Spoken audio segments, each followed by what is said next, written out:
Good evening, folks. This is Deb and Dave, and this is the Factivist Report. We know we've been missing in action. You know, we had Dave was sick, and then I had to, take care of my charming and delightful daughter and her work needs.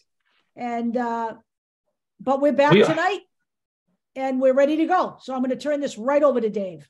Yeah, we also know that this is the holidays, but as we know, we've been paying attention to a lot of things going on. That's when the mice are away, the cats will play.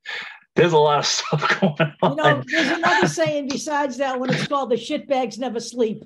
So, you have to keep going. I don't know when we're either going to do the next show Sunday or Monday, this coming Sunday or this coming Monday. I understand Sunday is, again, it's New Year's, whatever. People hung over or they're hanging out with their families or whatever. I get that.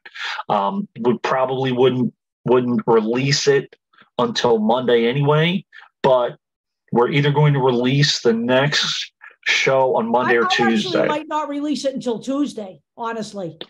Right. So. But what I want to do, I want to bookmark this show and make sure that I know where this particular topic is, because I think it's very important. It's the basis of what we do. And this is investigation and the importance of investigation and basically the core ideals and beliefs and principles of different things. Like we have three basic: science, we have law, and we have science, law / politics, and we have journalism. There are reasons that we have these things. The reasons are to protect the American people. Science, through protecting them from unsafe things like disease, through vaccines or medications or whatever. We also have climate science, which, of course, we have the Republicans denying that. We have the law, which protects people from, hopefully, from fraud, from being taken, from bad business practices, from criminals, from violent people, hopefully. Is it a perfect system? Of course it's not. Wherever there are human beings involved, the notion that we could have a perfect system is ridiculous, honestly. Right. It's never going to happen. That's called utopia. Utopia exists only in books and movies. And theoretically, the government is supposed to do this as well. Right. Okay. And there are investigations that happen. And I remember back years ago, people complained that all the government does is investigations. Now, that's what you need to do in order to recommend what action needs to be taken. We'll talk about that. And journalism, as we know, it's been attacked over and over again. What is fake news? What isn't? We've been talking about that since probably May. I think we did a big thing about Whitney Webb, and we went in with it with an open mind. But we read some of her stuff on Epstein and Bill Gates, and we just shook our head and we were done with Whitney Webb. And I'm going to be honest with you right now, with fascism on our doorstep, if Whitney Webb was such a great investigative journalist, I'm going to be honest, let me just say this flat out. Jeffrey Epstein is dead. Okay. Was he a Mossad asset? I don't think that's an overriding concern right now. Right now, our overriding concern is that we just had an election. Yes. There was no red wave. Yes. But if you think these people are done yet, You're sadly mistaken. There's still plenty of them left in office and plenty of them gearing up to run for the Senate in 2024. We have a long way to go. This is not a one-off election. It cannot be. By the way, the January 6th Commission, their purpose is to investigate in order not only to provide evidence for potential prosecution of criminals, not only Trump, but others, and inside and outside of politics, but also to recommend legislation to happen, to protect people from things happening that happened already. This is something we do not say under any way, shape, or form do we say that we are reporters or we are journalists. Well, we are documenters.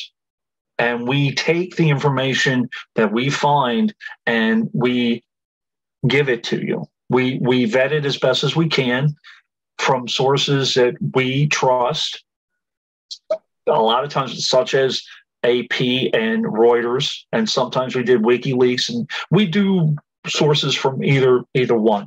But this is what we want to do, this so that you will be informed and you will know. Now, we also try not to do things as a hot take. We used to do that, and we got burned a couple of times. That's why I've talked to Deb about certain things and said, you know what, let's table that for another week. Right. Now, it might not be the hot topic for the day, but, the hot topic of the day, one of them is George Santos. But there is so much evidence out there that has already been collected that we can talk about it. There's a ridiculous amount of evidence, which, by the way, we think should already have been sent to Letitia James.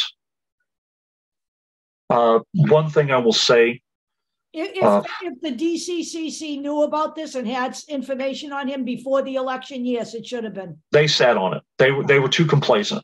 Yeah. They thought this guy was going to tank. Thought he wasn't, because he got beaten so badly before. Right, in 2020 against Swazi. Right. They thought he had no chance, and he won.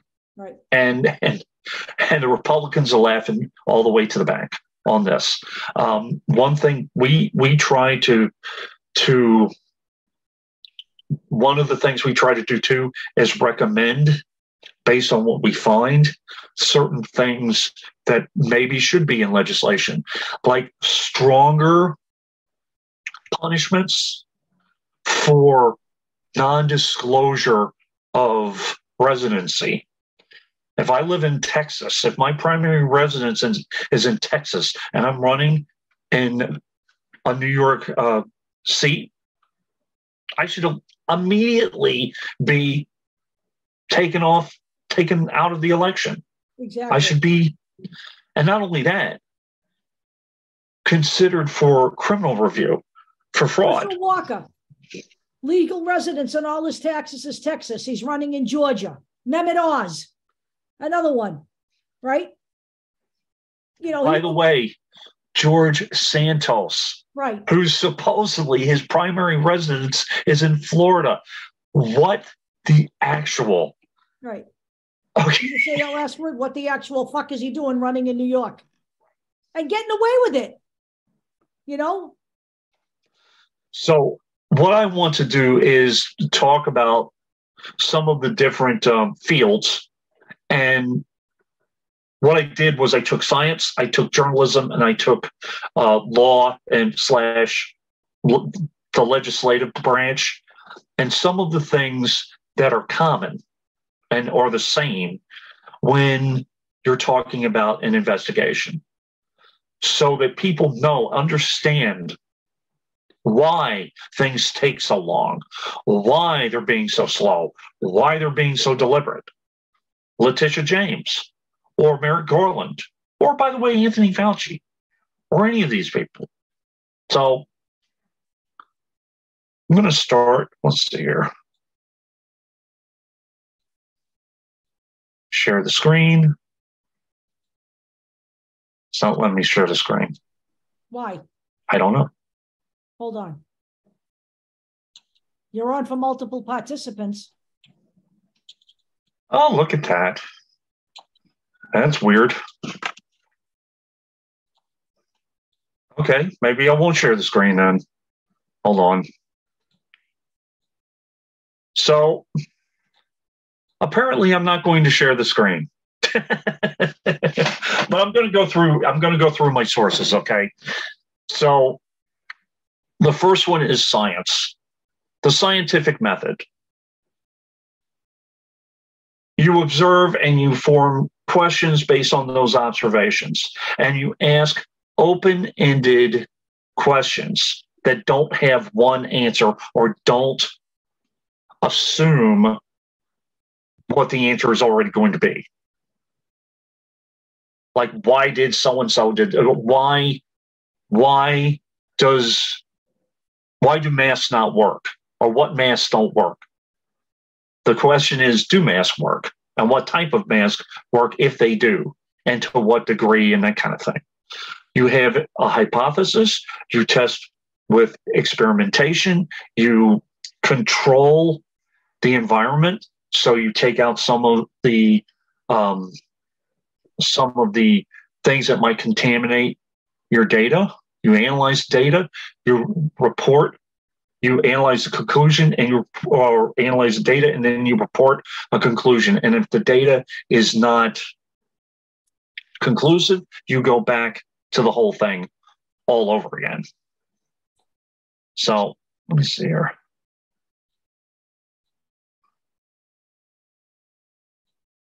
This is weird. All right.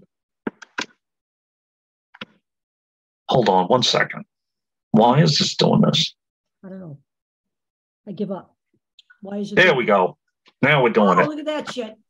Life is good. Yeah. So it was just the Wikipedia page for the scientific method, which the scientific method is a scientific method. We just did a scientific method right there with the Wikipedia page. Right. So the scientific process from the American Museum of Natural History: define a question, make predictions, gather data, analyze the data, draw conclusions. Same exact thing as the scientific process. Are there forces out there that corrupt science? Of course there are. Deb did a series of how many? I don't even know. 7? We talked about it. 7. I believe it was 8. I believe it would have been 8. Okay. Andrew Wakefield taking blood from kids at a birthday party. Okay. Kids that he knew, and kids that he knew, there were no controls. There were no, anything. Kids paid them $5 a piece. Paid them $5 a piece. Okay. So is there corruption? Of course there is. Okay, there's a mention of pharmaceutical companies and different entities that have interests. Okay, Deb was in the business of research for how long with Millipore? I worked for life science, life science, pharmaceutical manufacturing, of something that was allied to the field. We sold filtration systems, big filtration systems that went into pharmaceutical plants. I worked for a company that manufactured the filters that were pioneered. We pioneered the filters that resulted in the Safe Drinking Water Act of 1974. I worked for years in that business. So, but if there was something that could possibly contaminate anything, or if someone was doing experimentation and something came about or something was wrong, then everything would have to be scrubbed and you have to do things all over again. For example, we sold cartridge filters. Now, these are big, long cartridge filters that are used in standing systems that sometimes took up a lot of the room in a pharmaceutical plant, because everything that they manufacture is filtered to take contaminants out.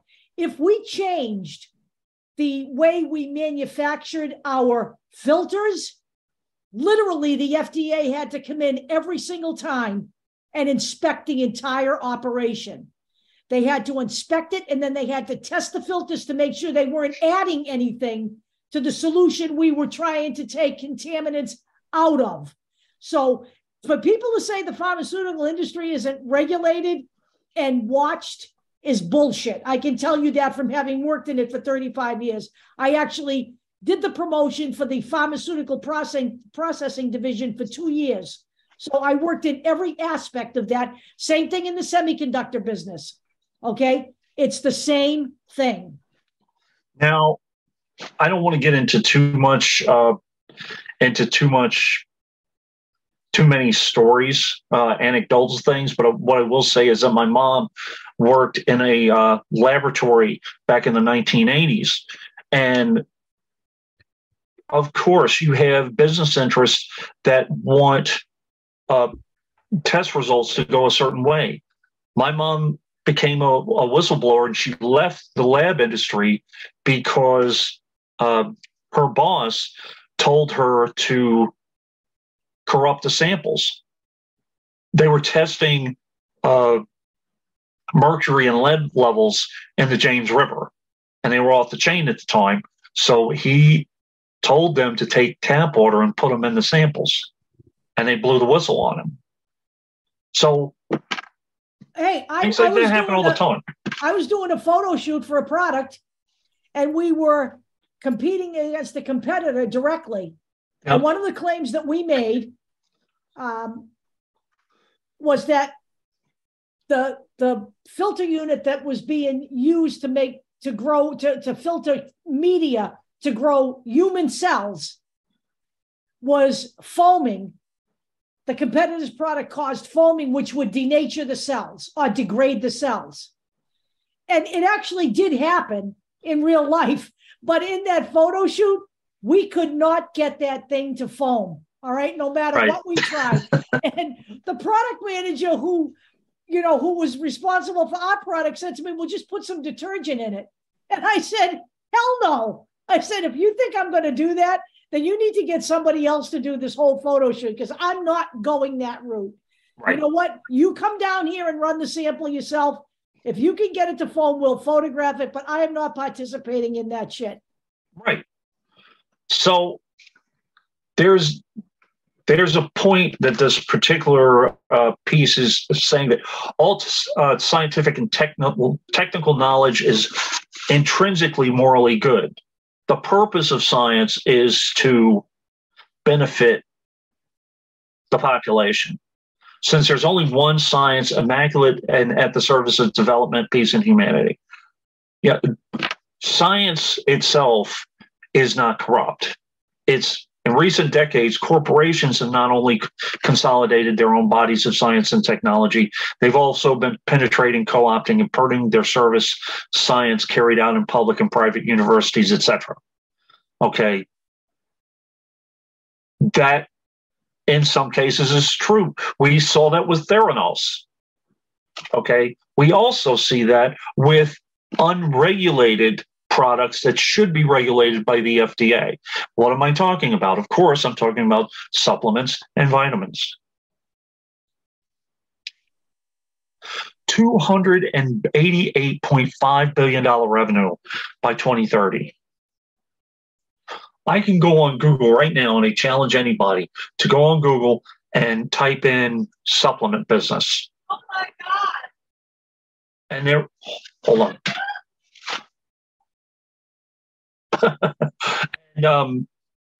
and hold on.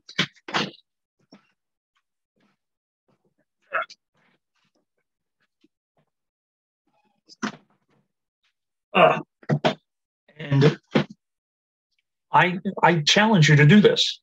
I challenge you to check. There are reams and reams of links that say, start your own business for $2,000. Why is it so easy to do? Because it's unregulated. And why is it unregulated? Because when they wanted to regulate it, the lobbyists went out there in force. One of the people talking against regulation was Dr. Oz. So, because he has a huge supplement business. So what you basically have in some cases are these businesses saying, you know, take turmeric.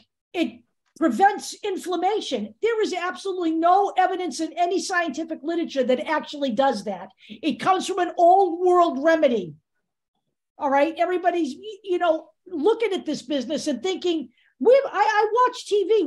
We keep the Home and Garden channel on in our store. I can't believe the stuff that I see on there. You know, take this and you will, you know, cure your, you know, herpes or whatever it is. It's incredible. And it is selling. I remember when COVID broke, they were telling people you need to take vitamin D, vitamin B, zinc, blah, blah, blah, and you'll never get it. So you know what? That stuff, yeah, you can build up your immune system, but there are also nightmare stories out there about how parents got into that. And one woman actually poisoned her daughter by giving her too much of this stuff. This stuff is dangerous if it's misused. It really is. And it is not regulated. None of them have been tested by the Food and Drug Administration, and none of them have been tested to validate their claims. It's not a lie. It's a reality. There are scientists that say maybe 5 things actually do what they say they do. So, you know, melatonin being one of them. So are there again, is there corruption here and there in the pharmaceutical business? Yeah, as a matter of fact, there are. The Sacklers, for instance, Purdue Pharmaceuticals. By the way, who worked with the Sacklers and Purdue Pharmaceuticals? J.D. Vance. So right. I'm just saying. One thing the basic message here is, yeah, anything can become corrupted, but it isn't science that's the problem. You don't throw all of science out because some people corrupt it. You get rid of the people, you solve the problem, and you keep going. I did want to mention VAERS for a second, because I'm going to talk about when I go through some of the other disciplines, the fact that information has to be vetted and looked at, and variables have to be considered.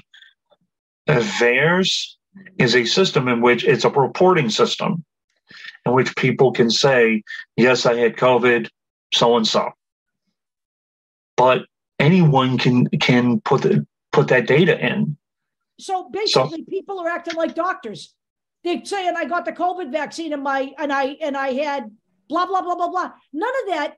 Some of the people, you know, some of these health problems are not caused by the vaccine. That all has to be vetted. You can't just be your own doctor and make that link without scientific knowledge or evidence. And this is coming from the Associated Press. It was a staff report in September of 2022. Posts continue to misrepresent VAERS COVID-19 data because it's easy to misrepresent.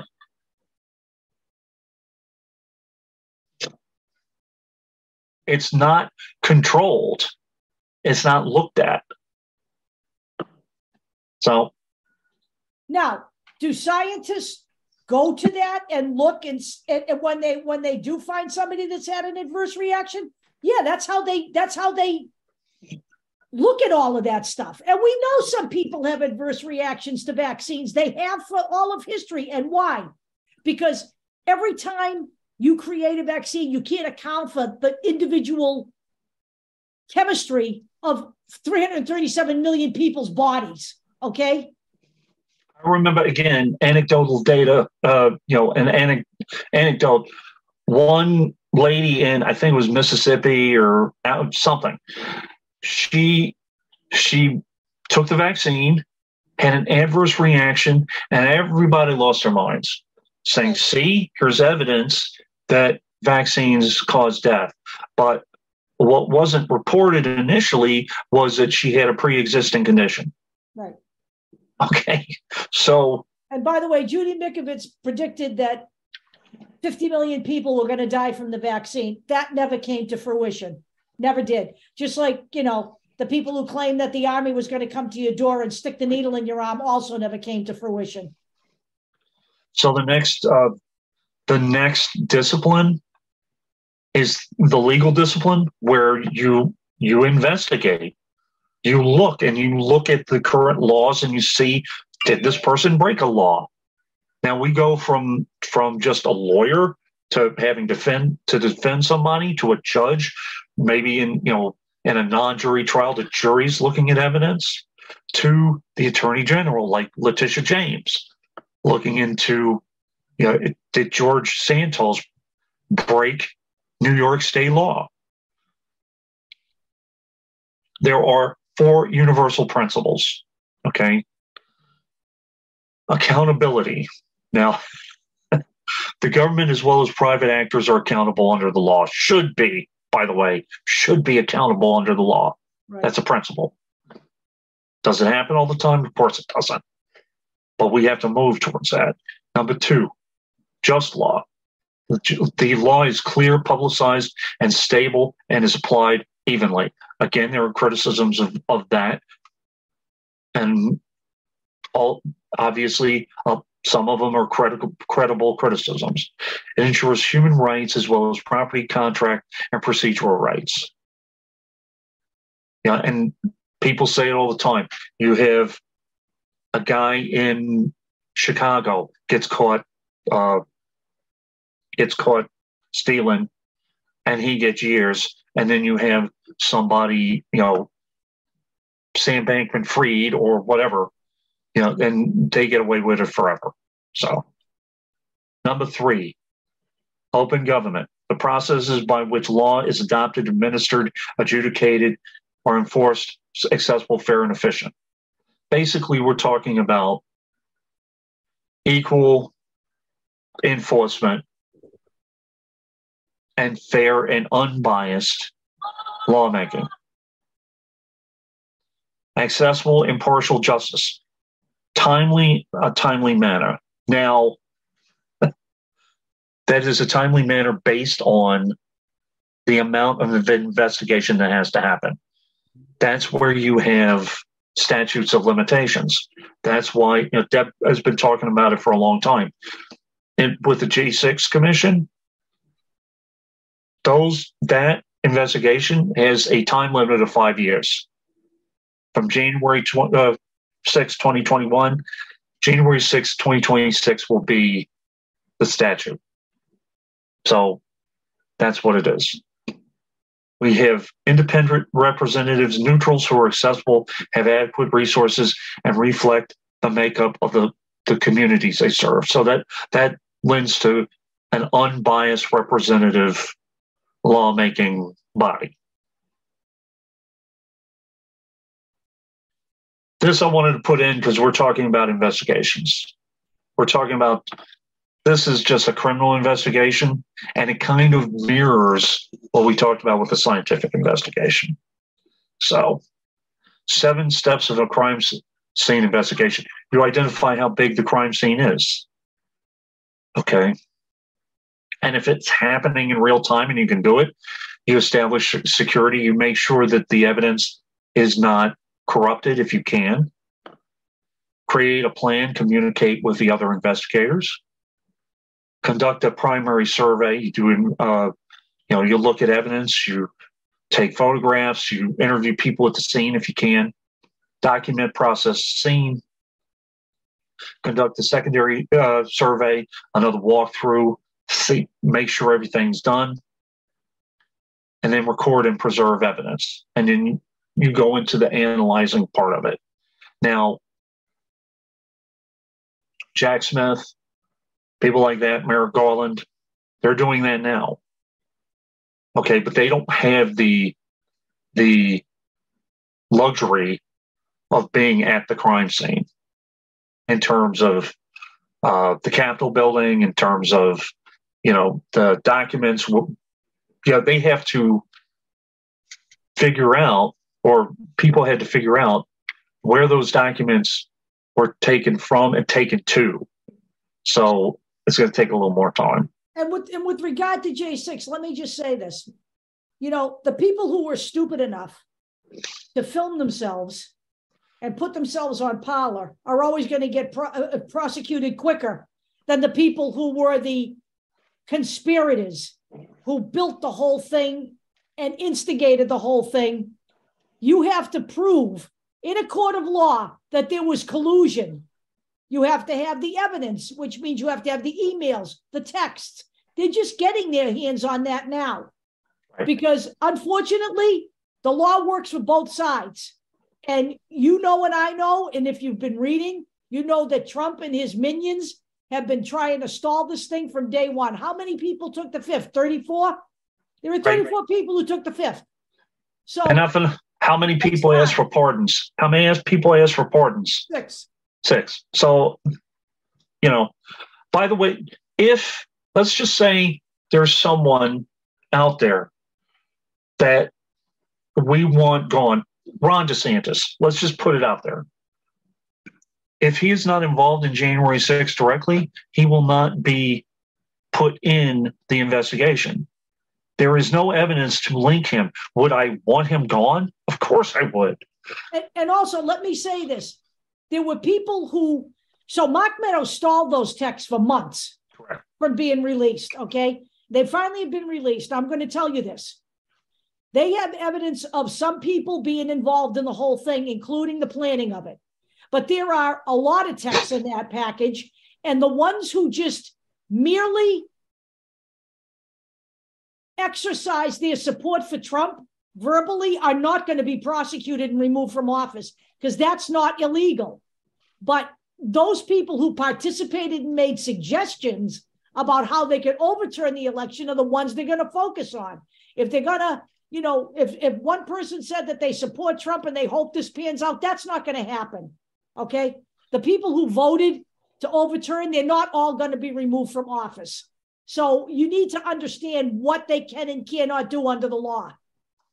There is also something in this whole thing where, and it's in science too, chain of custody, okay?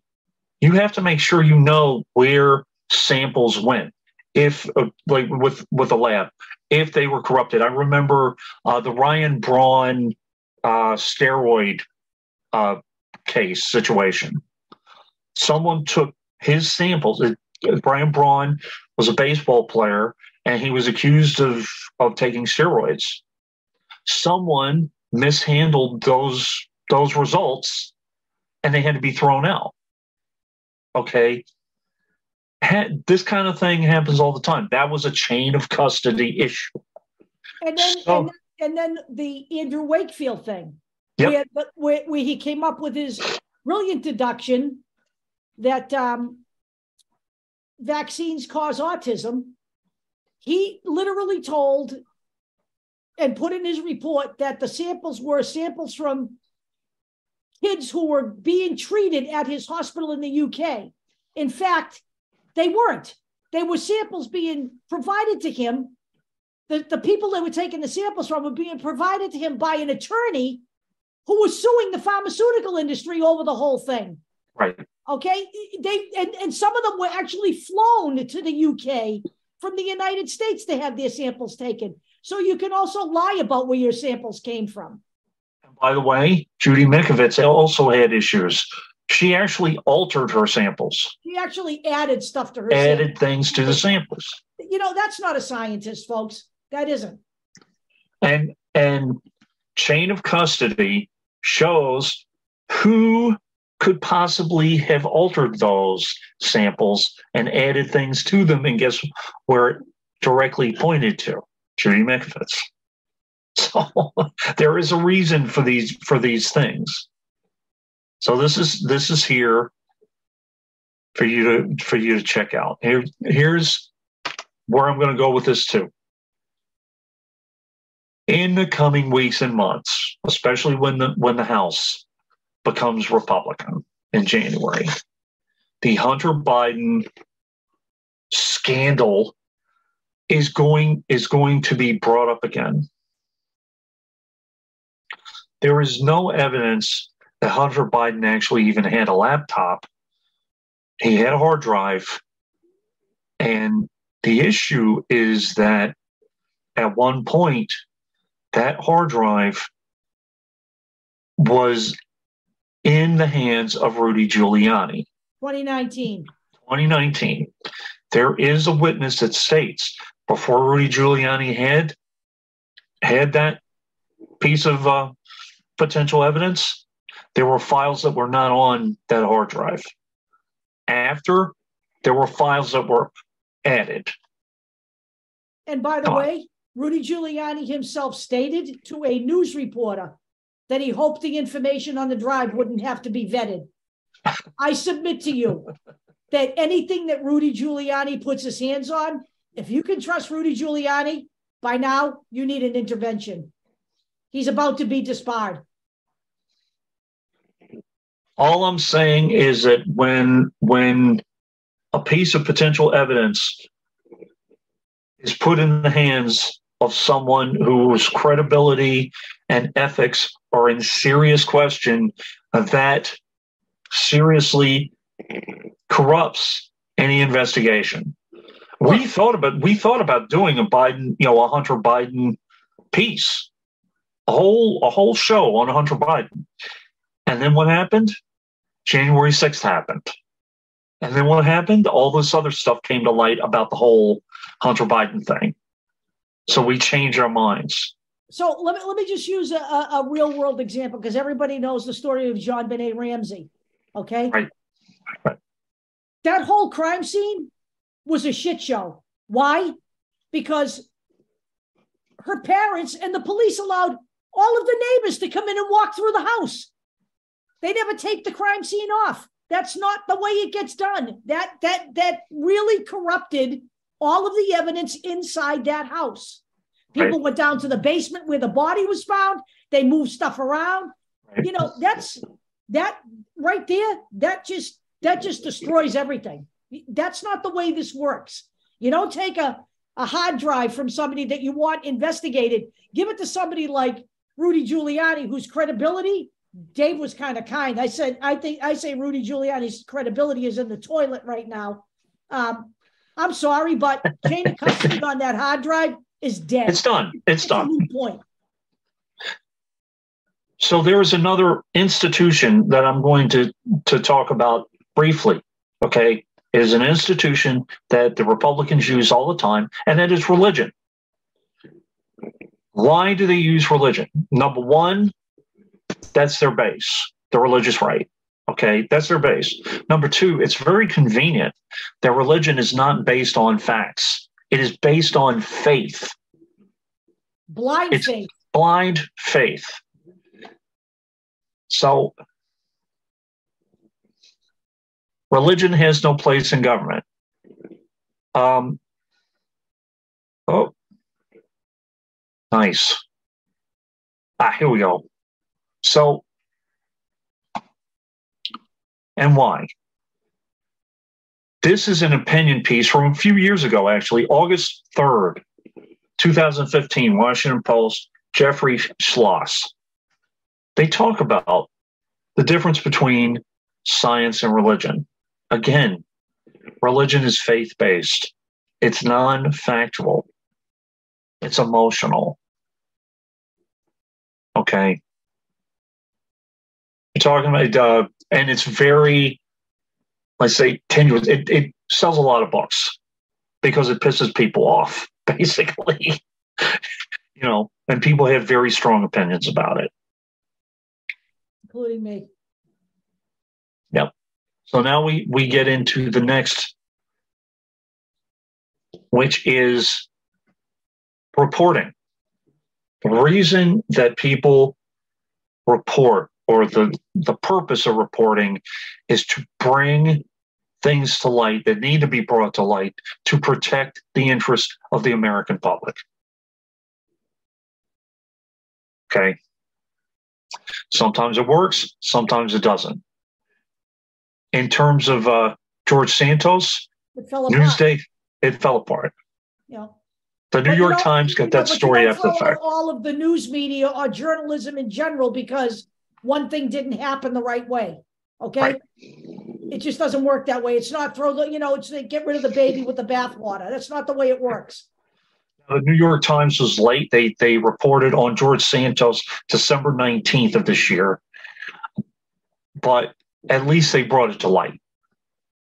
And that allows Letitia James to do an investigation. And also brings to light the fact that the Democratic Party in Nassau County failed. They had their report and they sat on it because they were complacent. It also points to the fact that the Republican Party, including at GOP leader, the guy that calls himself the GOP leader, knew that George Santos was lying before the election, and so did several key House members, and they never pressured him not to run. And they could have done something about their candidate then.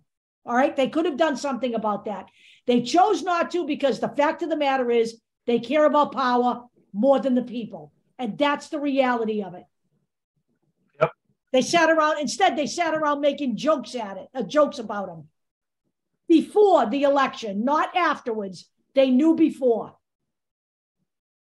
Now, I don't know if anyone is going to be investigated in terms of Santos based on what they knew. It depends on if McCarthy, but just for instance, if McCarthy knew without a shadow of a doubt that George Santos was guilty of a crime, let's say, and he hid that fact, he may be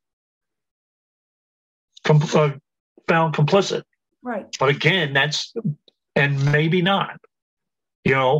Maybe all they knew about was the stuff where he was saying that he was Jew-ish, or that he lived here when he didn't live here, or he did this when he didn't do that. He worked for Goldman Sachs when he didn't work for Goldman Sachs. By the way, there were employees at his business that worked at the Pulse nightclub when actually they were being contracted but hadn't worked for him yet, blah, blah, blah, blah, blah, blah. Right. Okay.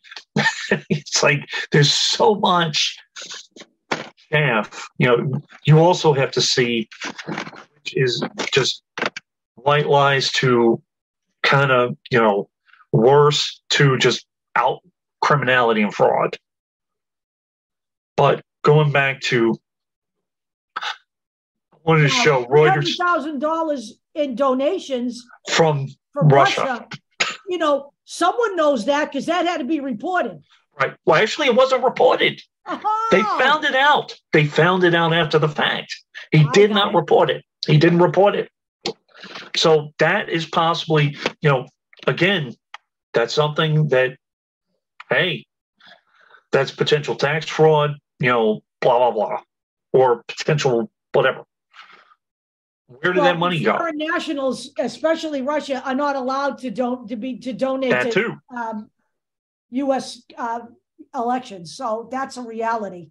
And that's another thing. I had no idea that they didn't know. I haven't read the article yet. 300,000. Now, I have to give Ty Ross a shout out. I've spoken to her on Twitter Spaces and stuff. She actually brought it to my attention through Occupied Democrat. She's a writer there. But the original article was from the Daily Beast. So I'm just putting it out there. I actually put it in the short show. But here are the 10 hallmarks of Reuters journalism, which goes back to investigation. Trust principles in all activities related to the news organization. Hold accuracy sacrosanct, which means you stick to the facts. You stick to what you know. What did people say? Seek fair comment. Correct errors and admit your errors. Hey, I made an error the other day. I said Taylor Hudak was a Washington Post reporter. I meant Taylor Lorenz. Okay? You just put it out there. By the way, people do make errors in this business. Absolutely. Nobody is perfect. People make errors, and that's all of life. People make errors all the time. Okay. The next one is strive for balance and freedom from bias. Now, I have bias about a particular politician in my district, and I was going to mention something, but I want to take a few more days, see what happens. Okay, which is what you should do. Now, I'm not a journalist, please, but I'm trying to follow the same, because we're called ourselves the Factivist Report. We're trying to follow the same principles, even though we're not even journalists. Disclose potential or actual conflicts of interest to a manager, which, by the way, you do the same thing in science. You do the same thing, or you're supposed to do the same thing in the Supreme Court. Amy Coney Barrett, I'm just saying. So avoid injecting unattributed opinion in a news story. Which is why we say OAN, NEWSMAX, even Fox. They're not news outlets. They're not news outlets. They're propaganda outlets. Right. They're talking head factories, basically. Now, OAN and NEWSMAX are basically Donald Trump's public relations firm. Right. As far as I'm concerned. There's another one out there. I can't remember what it is, but Right Side Broadcasting Network. We mentioned that. I mentioned that in October. But one thing I will say is that there are people who write opinion pieces. Deb has a couple that Jennifer Rubin. That's their job. It's presenting an aspect of the whole issue. And you know what? It's informed opinion. Right. It's based in fact. It's not what they do is they look at everything and in aggregate and they come up with an opinion, and it's a look, an idea, a thought process. And by the way, they mention opinion in the article itself. It's labeled opinion. It's labeled opinion piece. Now, do not fabricate or plagiarize. Ty Ross, as I said, she wrote a piece, but she based her piece on the research that she had already done. She attributed the information that she got from the sources that she got, which is what you're supposed to do. Right. Do not alter still images or footage beyond the methods normally used to prepare content for editorial use. We've seen this a couple of times. Don't pay for information. Fox has done it. Yeah, they do. And so does Dirtbag. O'Keefe, James O'Keefe. Do not pay for information or accept a bribe or trade on privileged information. So here's AP's news values and principles. Okay, let's see here. Let's see.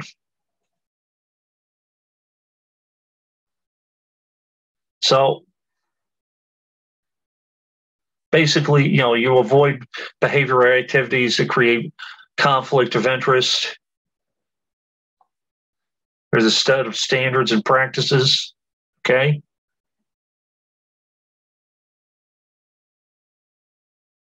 They go through much more detail here.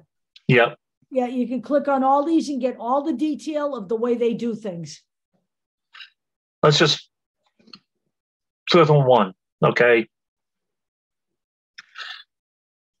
Talk about transparency. If it's an anonymous source, and it's an anonymous source. Not opinion or speculation vital to the report. Information is not available except under the condition of anonymity imposed by the source. The source is reliable. You have to vet the source. I remember seeing in Spotlight, when they were talking about, hey, the source is good. I know the source is good. Yep. Okay. And by the way, also, Glenn Greenwald, you don't reveal your sources either. I'm just saying. Now I'm going to get into a little bit of this, why people ignore facts. You basically, it's about cognitive dissonance, and you're talking about attaching yourself to a group. Like, we're liberals, we're progressives, we're on the left, whatever.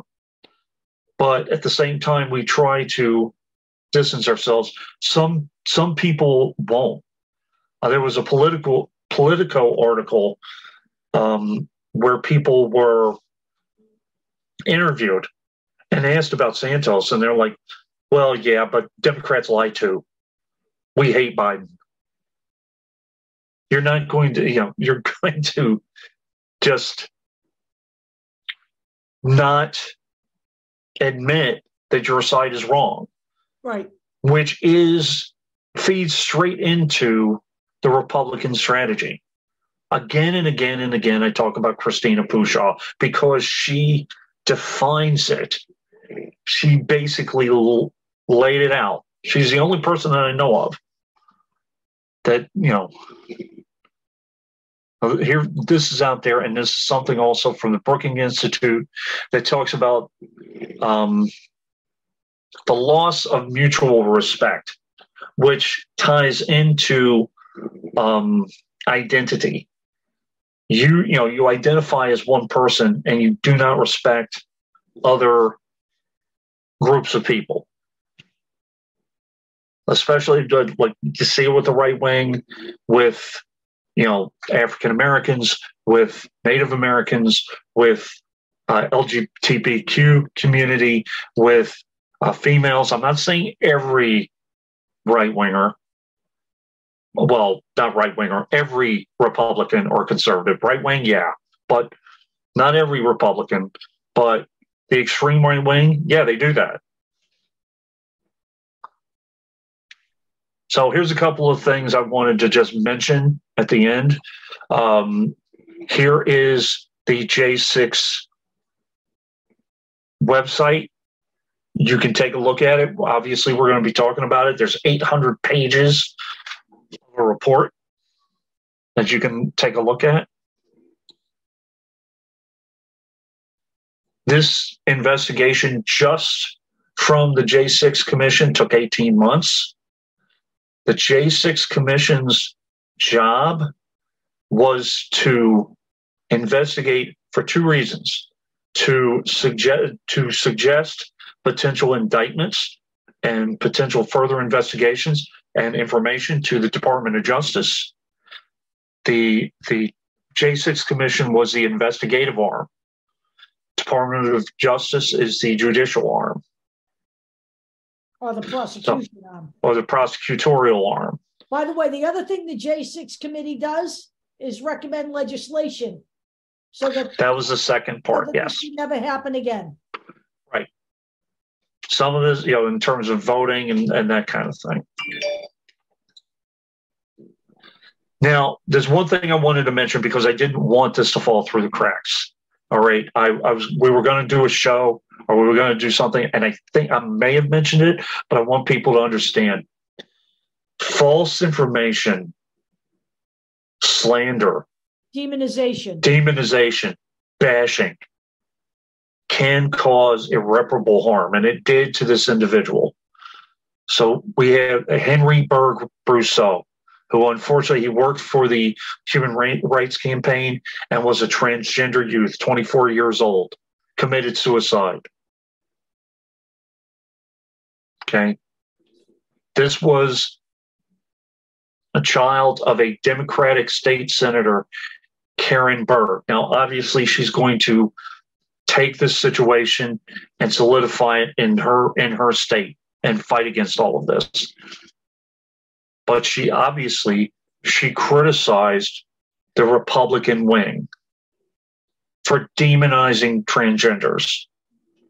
The point of legislative, now I talked about law, like the law and the courts. I didn't really talk about the legislative and the purpose of legislation, but it's very similar to law. They actually look into changing some national laws and legislations. So it's very similar to the legal profession, which is why you see a lot of lawyers running for Congress and the U.S. House or and the Senate. So The Louisville lawmaker said her son had just received a high promotion working for the Human Rights Campaign, which advocates for LGBTQ rights, and finally found a community. But it's Christmas, and this person was barraged, given the fact that this is a high profile organization, barraged with all sorts of slander and garbage, and it took its toll, and this person committed suicide. I'm not saying that this person is any more or less important than any other transgender, but this happened. And do not allow these type of things to happen in vain. If you are at all interested in protecting the public and protecting the LGBTQ community and supporting the LGBTQ community, look at the Human Rights Campaign and look at the work that they do. I worked for them. Deb worked for them. I don't know. When did you work for them? It would have been probably around the 90s. I worked, I was the Massachusetts coordinator for District 6 it was up the North Shore, the Salem area. And I actually lobbied Peter Torkelson. And again, let me make a point about that. I lobbied on behalf of lesbian and gay rights. And when I worked that district, when I took over from the person before me, he was voting at 53%.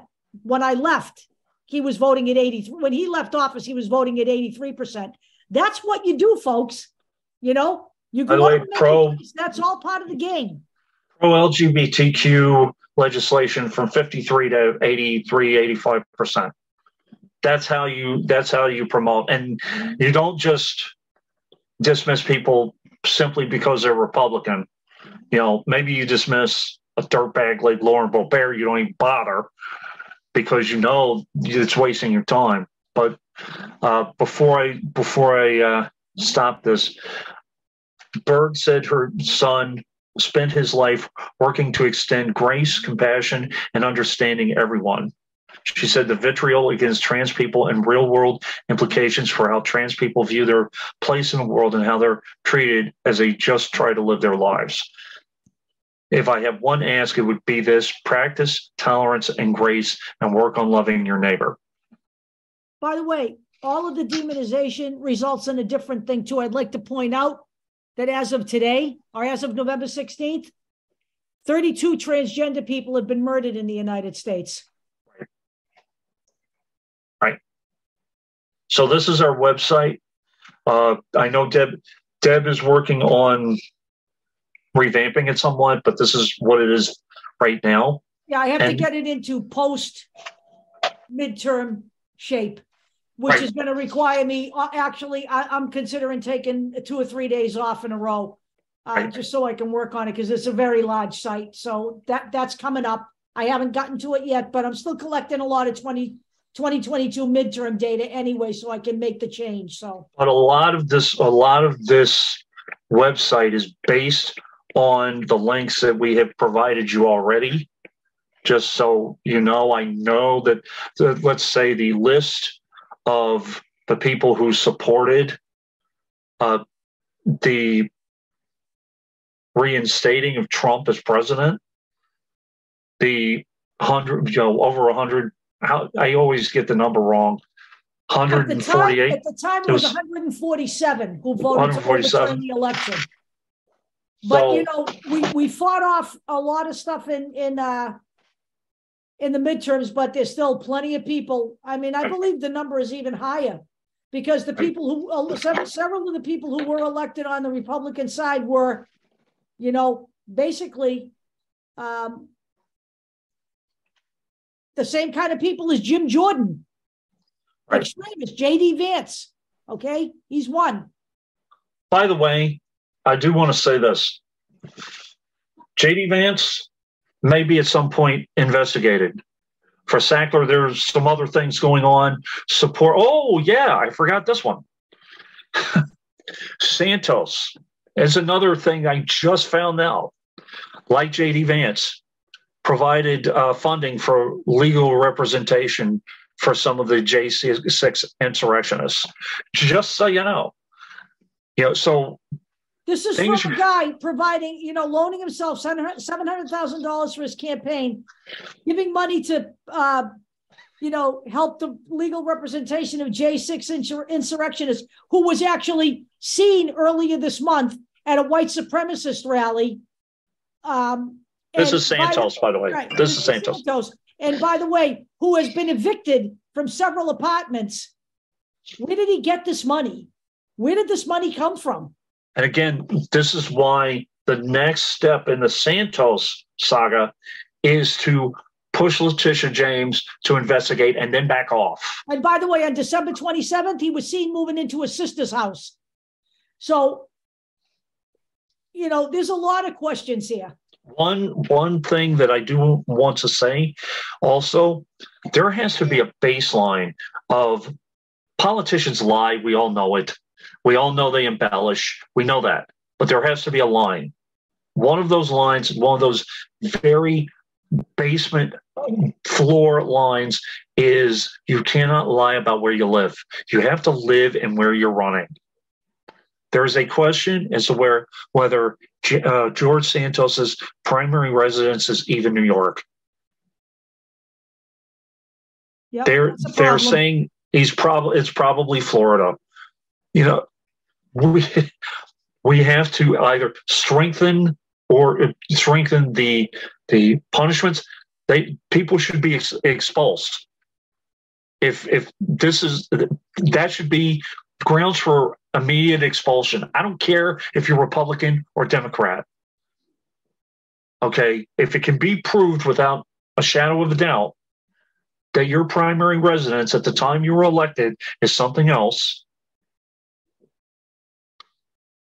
that was we got that with Herschel Walker, we got that with Mehmet Oz, and we have this with George Santos. I understand, Oz and Walker didn't win. I don't care. They shouldn't have even been allowed to run.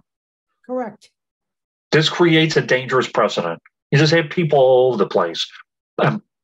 There are certain things that we are going to talk about in the next show. Again, I don't know.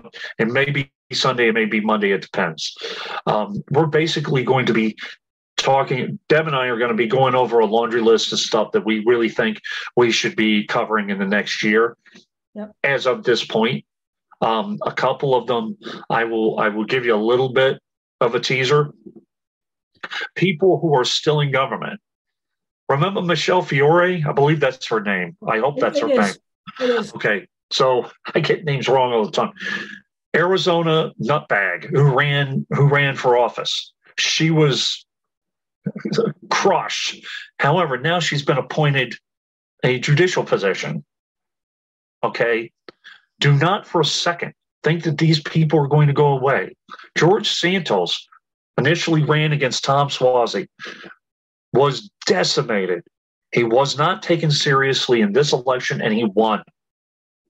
And only now, this is going to happen again, And only now, after all of this information is coming to light, after people were complacent, the news didn't cover it. This man lives in a neighboring district, and you guys know, I believe at this point, how much research I do weekly. It went over my head. I knew Tom Suozzi was retiring, but I didn't hear anything about this until now. Me either. I didn't either. I have to be honest with you.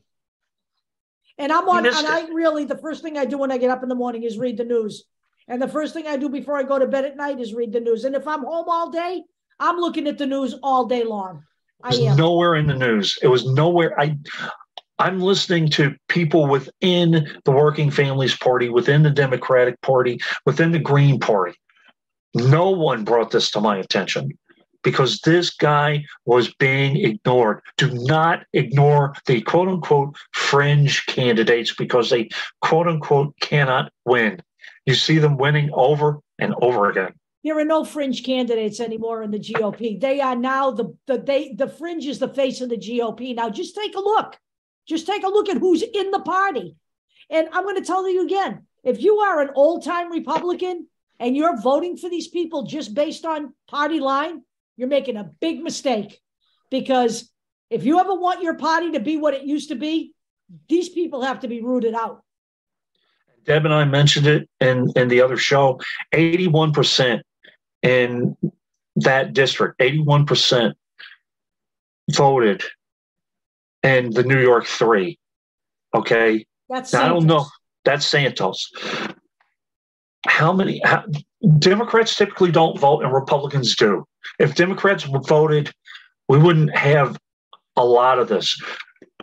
We know that if you identify as a Republican, you're going to, for the most part, vote Republican and listen to a lot of this stuff.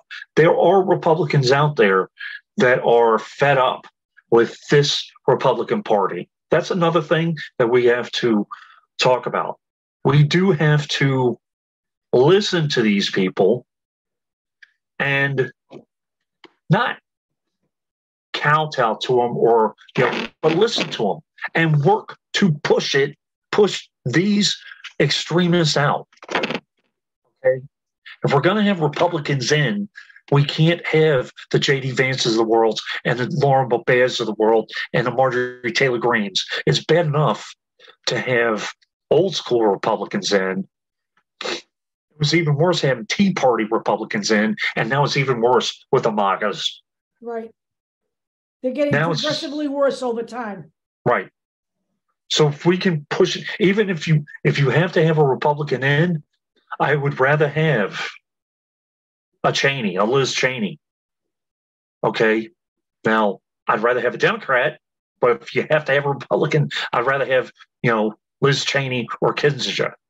Because I will be honest with you, while I respect everything that they both have done for this committee, they put their careers on the line for this, all right? Because I believe the both of them understand just where we are right now. We are in a very precarious position. So I think they clearly understand just how fragile democracy is in this country right now. But while I respect them for that, I agree with not one single thing politically that they have stood for over the years. Liz Cheney, in fact, on policy, has voted 93% of the time with Donald Trump. So, the one thing she understands, though, is that Donald Trump is a detriment to society and a danger to democracy. And that's also, where the line was crossed for her. The one thing that she understands, too, is that when she lost to Harriet Hageman, and I'm sure that was a devastating blow, even though at the point she didn't care because she knew what was happening, she stepped off the stage. Right. Okay. She left. She knew the system. She trusts the system. Now, these people do not trust the system, do not promote facts.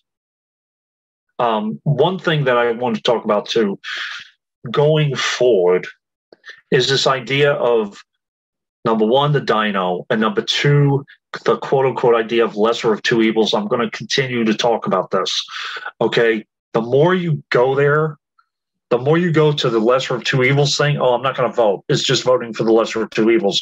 You're giving it to extremists. You're giving it. I understand, okay, and I'm going to do a little bit more research on Hochul and some of the recent things she's doing and some of the recent appointments and all of that, okay?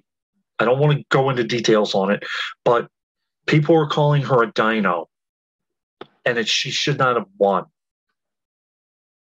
You want to do that? Then you had one choice.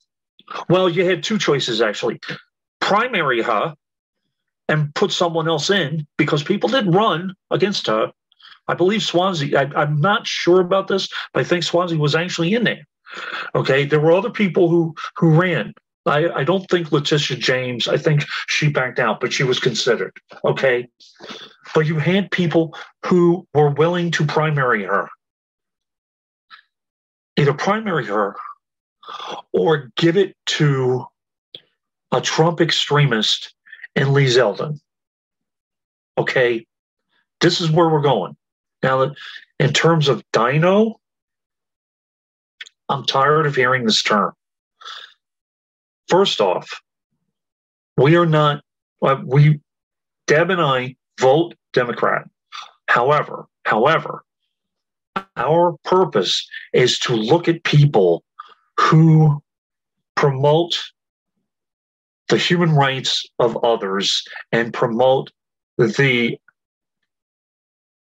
elevation of people when they need help, to a certain degree, and also allowing people to live their lives. Okay, and also the promotion of at least to some degree facts. I didn't bring up education as one of the institutions, by the way. I'm going to talk about that later. I haven't forgotten, critical race theory and all that garbage. I'd like to mention one other person politically. Elaine Luria, representative from Virginia. Right. Who actually flipped a seat in the last election, lost her seat largely because of her participation on the J6 committee. Right. In Virginia. And when she was asked, how she felt about that, she, what would happen if she lost her seat because of this? She said she did not care because democracy is at stake. She's absolutely right. People think people are overstating that.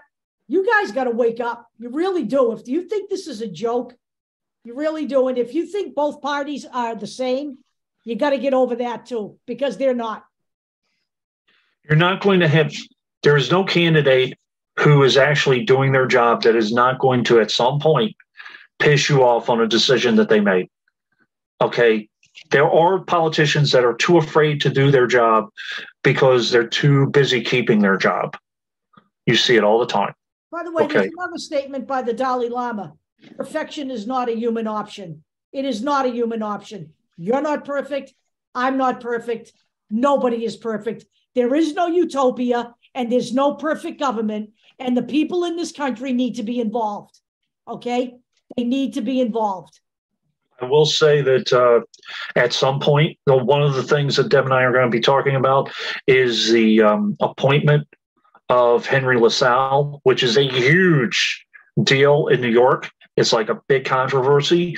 I don't think he's going to be confirmed, but people are questioning Hochul. My question is, why?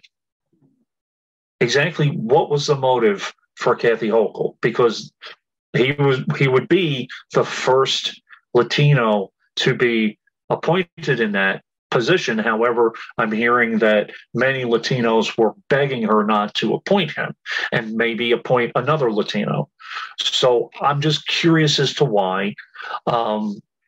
I have seen her time and time again promote legislation that fought some of the things that he's fighting against. So I'm curious I just want to see where this goes. We're not going to do a hot take on Kathy Hochul. We're going to look into everything. So I want people to understand, maybe people hear and know that I'm from New York. I'm paying attention to all of this. I'm paying attention to Santos. I'm paying attention to Hochul. We're paying attention to Matt Freed down in Florida. By the way, you're championing this guy for being a Gen Zer. Support him down there. If you're down in that area, you need to support him every step of the way, because he is going into the lion's den. Yeah, he is. In Florida. Okay, we will be following that. You can't just say, okay, yay, he won. Go to it, Max. You can't do that. Right. We're going to be following all of these people. We're going to be following Maura Healey and what she does. Maybe critiquing from time to time. Maybe. Another question that I want to ask, as a documentarian and a researcher, is that are there any people within the Democratic Party next time that need to be primaried, and who would be the most suitable? Now, Krista, I know who. Basically, we've already made the decision about our favorite asshole in West Virginia, Joe Manchin. But who can we find that could possibly defeat him in a primary? Number one. Number two, I understand that Christian Cinema is an independent. We're going to be looking at that. Okay. We're going to be asking the question, is there anyone in the Democratic Party, including Kathy Hochul or anyone else, but Kathy Hochul is going to be, 4 years down the road, by the way. I don't see her in a criminal investigation. I just don't, not at this point. Right. But from this point forward, anytime someone is elected, you constantly have to ask the question, is this person doing a good job, and are they following what we want? Are they promoting human rights? One appointment ain't going to do it, but you constantly look. So right now, that's what we have. I gave you a taste of some of the things. There's plenty of other stuff going on. There's a ton of shit.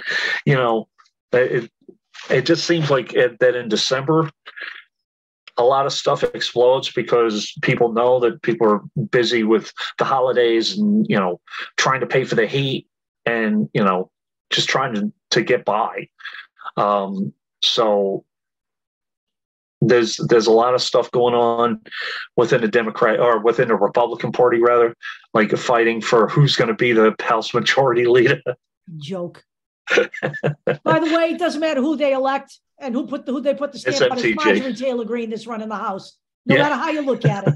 Okay, she's the de facto leader of the House. And by the way, again, we'll complain about her, but you guys had your chance. You did. She's in for years now. You returned her with 60% of the vote. What the fuck were you thinking? I don't even know. I mean, another thing. Yes, there will be investigations, but you cannot count on any of these people being removed. You can't. You had your chance on all of them, including, by the way, Paul Gosar, who ran unopposed. God help us. How did that happen? Well, he didn't. I know. I don't understand that, but that's a different story for a different day. So we're going to close this out right now. And we will talk to you. We'll be, soon. We don't know if it's Sunday or Monday, but there will be another show. All right, guys. Happy New Year and all that junk.